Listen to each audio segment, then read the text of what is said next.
এই যে মিউচুয়াল ফান্ডের মধ্যে পোর্টফোলিও ডাউন হচ্ছে বা স্টক মার্কেটের মধ্যে পোর্টফোলিও ডাউন হচ্ছে, এটা কিন্তু শুধু আপনার ক্ষেত্রে একা নন, বড় বড় ইনভেস্টারও লাল দেখতে পাচ্ছে। যখন সবাই ভয় পাচ্ছে তখন তুমি ইনভেস্ট করো, মার্কেট যখন ডাউন যাচ্ছে তখন খুশি হন। এই আবার কি ধরনের কথা বলছি? এই জন্যই আজকে আমরা এখানে দেখবো যে মিউচুয়াল ফান্ডের হিস্টোরিক্যাল রিটার্ন।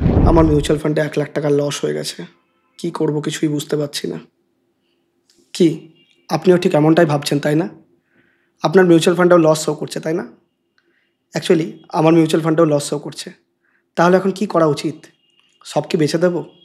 চারিদিকে যেদিকেই তাকাচ্ছি সব কিছু লাল লাল দেখতে পাচ্ছি, নিজের পোর্টফোলিও লাল দেখতে পাচ্ছি, মিউচুয়াল ফান্ডও লাল দেখতে পাচ্ছি এবং মার্কেটকেও লাল দেখতে পাচ্ছি। সব কিছুই লাল, চারিদিকে লস হয়ে যাচ্ছে। তাহলে কি যেই টাকাটা রয়েছে সেটাকে সব কিছু বেচে দিয়ে সেই টাকাটা তুলে নেব? এখন কি এসআইপি বন্ধ করে দেব? কি করব এখন? নাকি নতুন করে ইনভেস্ট করব? আমার কি করা উচিত?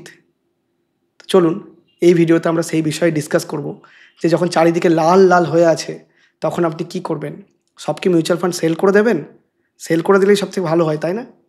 কি মনে হচ্ছে আপনার? যখন মার্কেটে ইনভেস্ট করেছিলেন তখন মিউচুয়াল ফান্ড সাহিয়ে সাহিয়ে সাহিয়ে প্রচুর এরকম অ্যাড দেখেছিলেন আর সেই অ্যাড দেখে ইনভেস্টমেন্ট করেছিলেন। কিন্তু আজ যখন মিউচুয়াল ফান্ডে লস হয়ে গেছে তখন মন থেকে আওয়াজ আসছে যে মিউচুয়াল ফান্ড গেলেথে গেলেথে গেলেথে, কি তাই না? অ্যাকচুয়ালি এটা হিউম্যান সাইকোলজি, এটা সবার ক্ষেত্রেই হয়। যখন আমরা আমাদের পোর্টফোলিওতে লস দেখতে পাই তখন সেটা বেয়ার করা একটু মুশকিল হয়ে পড়ে। কিন্তু এই সিচুয়েশনে আমাদের করণীয় কি? সব কিছুকে বেচে দেওয়া এটাই কি সঠিক সিদ্ধান্ত? অ্যাকচুয়ালি ভাবুন যে আপনি আজকে 10 লাখ ইনভেস্ট করেছেন, তার মধ্যে 1 লাখ আপনার লস হয়ে গেছে, তাই 10% লস হওয়ার জন্য আপনি ভয় পাচ্ছেন। কিন্তু একটু মনে মনে ভাবুন তো যে যারা বড় বড় ইনভেস্টার রয়েছে, যাদের হাজার হাজার কোটি টাকা এই মার্কেটে লেগে আছে, তারা কতটা পরিমাণ পোর্টফোলিওতে রেট দেখতে পাচ্ছে এরকম সিচুয়েশনে। যখনই মার্কেট পড়ে তাদের পোর্টফোলিও কত কত পার্সেন্টেজে ডাউন হয়। একদমই ঠিক শুনছেন। অ্যাকচুয়ালি এই যেই মিউচুয়াল ফান্ডের মধ্যে পোর্টফোলিও ডাউন হচ্ছে বা স্টক মার্কেটের মধ্যে পোর্টফোলিও ডাউন হচ্ছে, এটা কিন্তু শুধু আপনার ক্ষেত্রে একা নন। এই জার্নিতে আপনি একা নন, বড় বড় ইনভেস্টারও লাল দেখতে পাচ্ছে, তারাও রেড দেখতে পাচ্ছে, তাদেরও মনের মধ্যে এই ধরনের ফিলিং হচ্ছে। কিন্তু তারা কি সব কিছু স্টেক সেল করে চলে যাচ্ছে? অ্যাকচুয়ালি তা নয়, তারা কখনোই স্টেক সেল করে চলে যাচ্ছে না। তাই আপনাকে আজকে এটাই শেখাবো আমি যে আপনার এই রকম সিচুয়েশনে কী করা উচিত। আরও ইনভেস্ট করা উচিত নাকি সব কিছু বেচে দেওয়া উচিত? যে টাকাটা আছে সেটাকে নিয়ে বেরিয়ে আসুন। কারণ মনে হচ্ছে যে অনেক পড়তে লেগেছে, আরও কত পড়বে, টাকা তো সব শেষ হয়ে যাবে, তাহলে বেচে বেরিয়ে চলে আসি।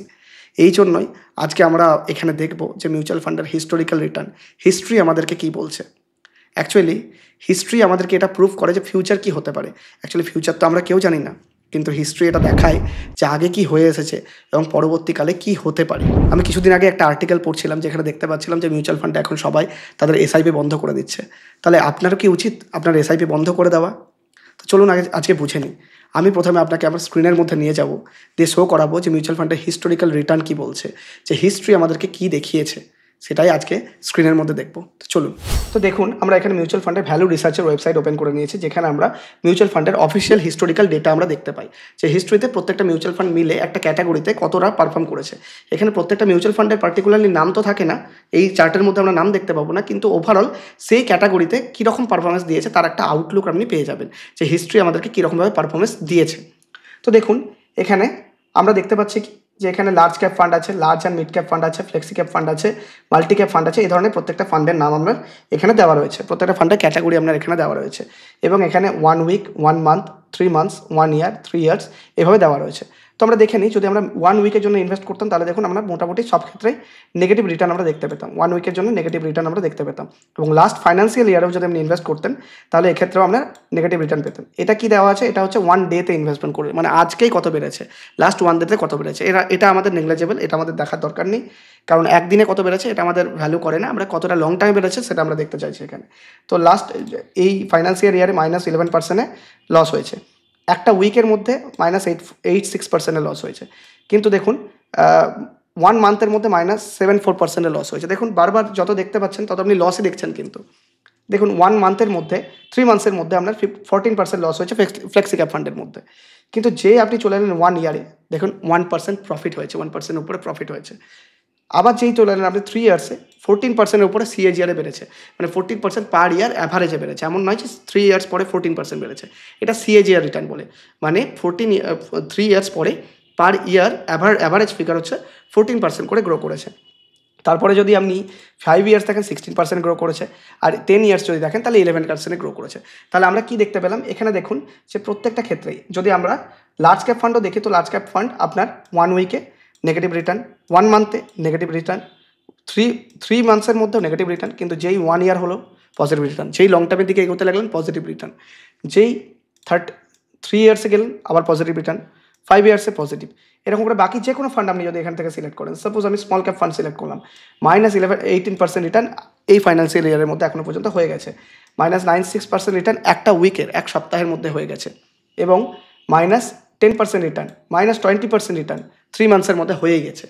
কিন্তু যেই আপনি 1 ইয়ারে চলে গেলেন -1.28%, মানে আপনার মাইনাস কমতে লাগলো, মানে যেটা আপনার নেগেটিভ ছিল সেটা আস্তে আস্তে পজিটিভের দিকে এগোতে শুরু করলো। এরপরে দেখুন 3 ইয়ার্সে অ্যানুয়াল সিএজিআর হচ্ছে, মানে প্রত্যেক বছর ইনভেস্টমেন্টের রিটার্ন আপনি পাচ্ছেন অ্যাভারেজ ফিগারে 17%। মানে এমন নয় যে 17% বেড়েছে, ফান্ডটা 30%ও বাড়তে পারে, 40%ও বাড়তে পারে, কিন্তু আমি কি দেখবো যে ওভারঅল অ্যাভারেজে কত বেড়েছে, পার ইয়ার অ্যাভারেজে কত বাড়ছে। তো যখনই আপনি একটা লং টার্ম ভিউ রাখবেন তখন দেখবেন যে পার ইয়ার আপনার অ্যাভারেজে 17% বেড়েছে। তারপরে যদি 5 ইয়ার্সে দেখি 25%, 10 ইয়ার্সে 14% করে গ্রো করেছে। তাহলে আমরা কি দেখতে পাচ্ছি, এটা থেকে আমরা কি বুঝলাম, কি দেখলাম আমরা এখান থেকে, যে শর্ট টার্মে সব কিছু যখন এরকম মার্কেটের কন্ডিশন যখন খারাপ থাকছে তখন শর্ট টার্মে সব কিছু নেগেটিভ হয়ে যাচ্ছে, কিন্তু লং টার্মের দিকে যখন আপনি ফোকাস করছেন ইনভেস্টমেন্ট তখন কিন্তু সব কিছু পজিটিভ হয়ে যাচ্ছে। তার মানে আমাদের গোল কী রাখতে হবে, আমাদের যখন ইনভেস্টমেন্ট করবো তখন সবসময় একটা জিনিস মনে রাখবেন যে আপনি লং টার্মের জন্য ইনভেস্ট করছেন, শর্ট টার্মের জন্য আপনি ইনভেস্টমেন্ট করছেন না। অ্যাকচুয়ালি মিউচুয়াল ফান্ডে ইনভেস্ট শর্ট টার্মের জন্য হয় না, মিনিমাম 3 to 5 ইয়ার্স আপনাকে লং টার্ম ভিউ রাখতেই হয়, মিনিমাম 3 to 5 ইয়ার্স বলছে, অনেকে তো 10 ইয়ার্স 20 ইয়ার্স অবধিও ভিউ রাখে, তারা তাদের নিজেদের বাচ্চাদের জন্য অর্থ সঞ্চয় করে, সেখানে মিউচুয়াল ফান্ডে একটা বড় মাপের পোর্টফোলিও তারা জেনারেট করতে চায়। তাই এরকম ছোটোখাটো আপস অ্যান্ড ডাউনসে আপনাদের ভয় পাওয়ার কিছুই নেই। তাহলে এই আপস অ্যান্ড ডাউনসে আপনি কী করবেন, এই আপস অ্যান্ড ডাউনসের মধ্যে আপনার প্রথম কাজ হচ্ছে একদম ঘাবড়াবেন না, বরং খুশি হয়ে যান, যে মার্কেট যখন ডাউন যাচ্ছে তখন খুশি হন। এই আবার কী ধরনের কথা বলছি, পোর্টফোলিওতে 1 লাখ লস দেখছি আর আপনি খুশি হয়ে যেতেন বলছেন। অ্যাকচুয়ালি পোর্টফোলিওতে আমারও তো লস চলছে, কিন্তু তার সত্ত্বেও আমি খুশি হয়ে যেতে বলছি। কেন? কারণ যখন কোনো জিনিস আপনি সস্তায় পাবেন তখন সেটা আপনার কেনা উচিত না বেচা উচিত। এই মুহূর্তে মার্কেট যখন টপ থেকে নিচে নামছে তখন আপনার অ্যাকচুয়ালি কেনা উচিত, আরও বেশি পরিমাণ ইনভেস্টমেন্ট করা উচিত। কী করে ইনভেস্টমেন্ট করবেন? এসআইপি থ্রুতে ইনভেস্টমেন্ট করবেন। কীভাবে ইনভেস্টমেন্ট করবেন? তার জন্য দরকার আপনার ডিম্যাট অ্যাকাউন্ট। ডিম্যাট অ্যাকাউন্ট কোথায় পাবেন? ফ্রিতে অ্যাঞ্জেল ওয়ানের ডেসক্রিপশনের লিঙ্ক রয়েছে, ওখান থেকে ফ্রিতে উইদাউট এনি চার্জেস আপনার ফ্রিতে অ্যাকাউন্ট ওপেন হয়ে যাবে, সেখানে একটা টাকাও লাগবে না। আজই ডিম্যাট অ্যাকাউন্ট ওপেন করুন, 24 ঘন্টার মধ্যে অ্যাকাউন্ট অ্যাক্টিভেট হয়ে যাবে, এবং ভিডিও পজ করে প্রথমে এসআইপি স্টার্ট করে দিন। এখন ভালো সময় এসআইপি করার, তো এসআইপি স্টার্ট করে দিন। এসআইপি যখন স্টার্ট করে দেবেন তখন আপনার একটা অভ্যাস জেনারেট হবে, একটা হ্যাবিট জেনারেট হবে ইনভেস্টমেন্ট করার। তো আমরা যেমন যেমন মার্কেট পড়বে সেরকম আমরা ইনভেস্টমেন্ট করব। আর এসআইপি ওটা রেগুলার চলবে। যখন যখন মার্কেটে খুব খারাপ কন্ডিশন তখন উচিত আপনার ইনভেস্টমেন্ট করার, বড় মাপের একটা লামসাম করে দেওয়ার।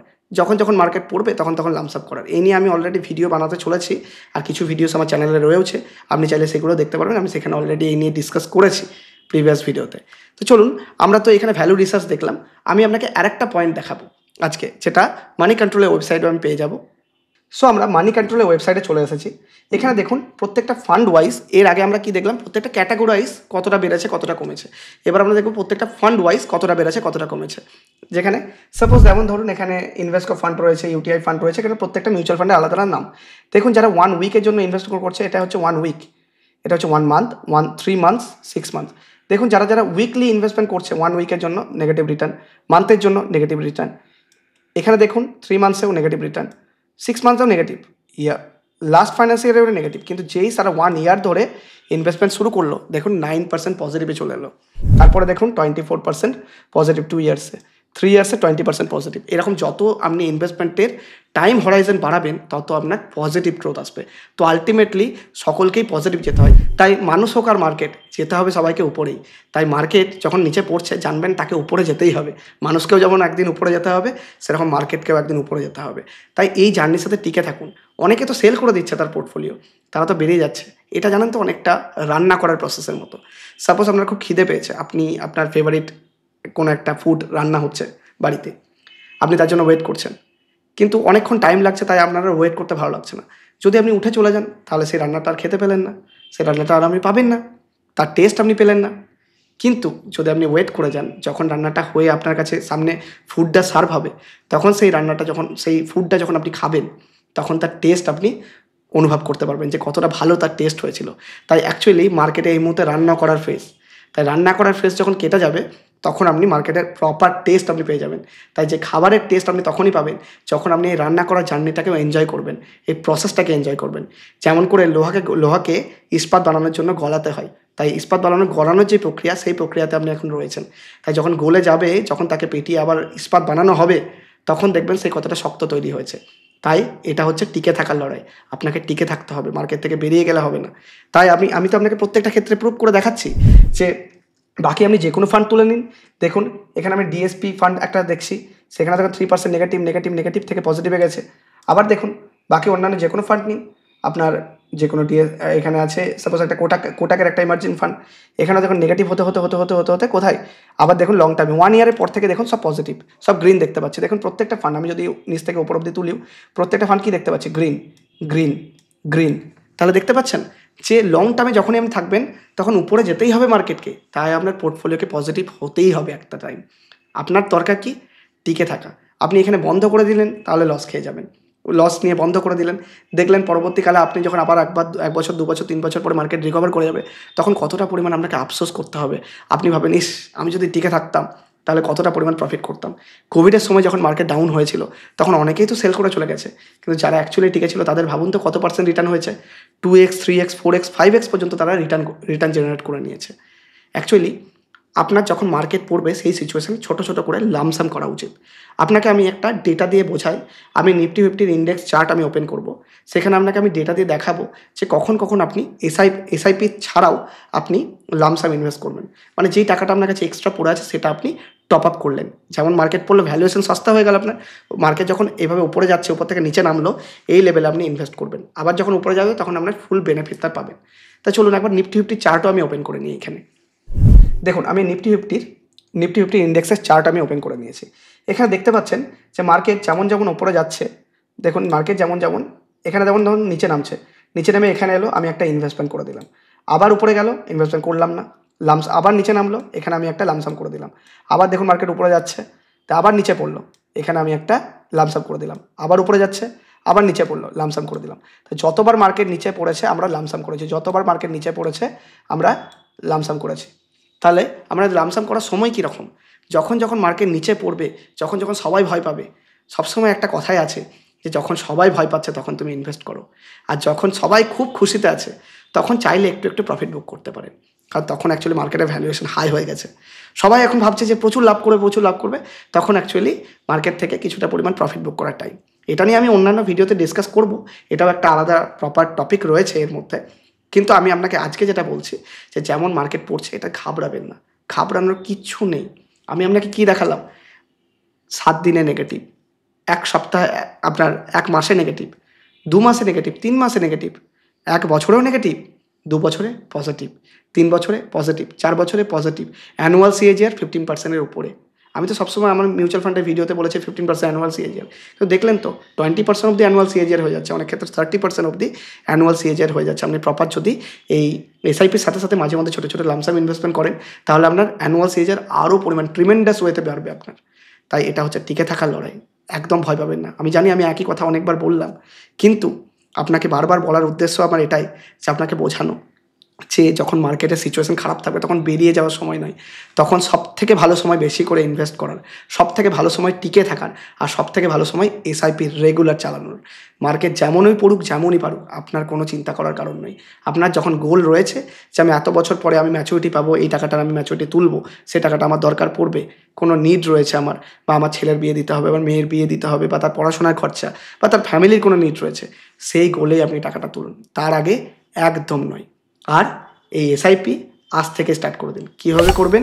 ডেসক্রিপশানে অ্যাঞ্জেল ওয়ানের লিঙ্ক রয়েছে, সেখান থেকে ফ্রিতে ডিম্যাট অ্যাকাউন্ট ওপেন করে নিন এবং আজ থেকে মিনিমাম 500 টাকা হলেও এসআইপি স্টার্ট করে দিন। আমি সবসময় আমার প্রত্যেকটা ভিডিওতে বলি যে 500 টাকা থেকে হলেও এসআইপি স্টার্ট করে দিন। তাহলে আজকে আমরা ভিডিওতে টোটাল ডেটা দিয়ে প্রুভ করে দেখালাম যে মানুষ হোক আর মার্কেট যাবে সবসময় উপরেই। তাই যখনই মার্কেটের মধ্যে খারাপ সিচুয়েশান আসবে ঘাবড়াবেন না, আগে বুঝুন, রিথিঙ্ক করুন যে এই খারাপ সিচুয়েশানে বার করার জন্য কি টাকাটা রেখেছিলেন, নাকি ইনভেস্টমেন্ট জার্নিটা ছিল আপনার 5 বছর 10 বছরের জন্য। যদি 10 বছরের গোল থাকে টিকে থাকুন, দেখুন 10 বছর পরে কী হয়। আমি তো আপনাকে হিস্টোরিক্যাল ডেটা দেখালামই যে কী হয়েছে এতদিন পর্যন্ত। এমন নয় যে এরকম সিচুয়েশান মার্কেটে প্রথমবার এসেছে, ইকোনমিক ক্রাইসিসও মার্কেটে এরকম সিচুয়েশান এসেছিলো, হর্ষদ মেহতা স্ক্যামের সময় এরকম সিচুয়েশন এসেছিল, কোভিড ক্র্যাশের সময় এরকম সিচুয়েশন এসেছিল, আদানি যখন ক্র্যাশ হয় তখন এরকম ধরনের সিচুয়েশন এসেছিল। তাই মার্কেট যখন ক্র্যাশ, ছোটোখাটো ক্র্যাশ হয়েছে, বড় বড় ক্র্যাশ হয়েছে, মার্কেটে এরকম সিচুয়েশন এসেছে। আর শুধু আপনার ক্ষেত্রে নয়, নর্মালি আমরা সবসময় কী ভাবি জানেন, আমরা ভাবি যে এই সিচুয়েশনটা বোধহয় প্রথমবার আমাদের সাথেই হচ্ছে, আমরা মার্কেটে ঢুকেছি, প্রথমবার আমাদের সাথে এই জিনিসটা হচ্ছে, মার্কেটে লস দেখতে পাচ্ছি। অ্যাকচুয়ালি কিচ্ছু প্রথমবার নয়, মার্কেটে এরকম হিস্ট্রি বারবার রিপিট হয়েছে, বারবার রিপিট হয়েছে। আর হিস্ট্রি এটা প্রুভ করেছে যে যতবার মার্কেট যতটা ফাস্ট পড়েছে তার তুলনায় ততটা ফাস্ট মার্কেট বেড়েছে এবং তার ডাবল মার্কেট রিটার্ন আপনাকে জেনারেট করে দিয়েছে। শুধু থাকতে হবে ভয় না পেয়ে, টিকে থাকতে হবে আপনাকে।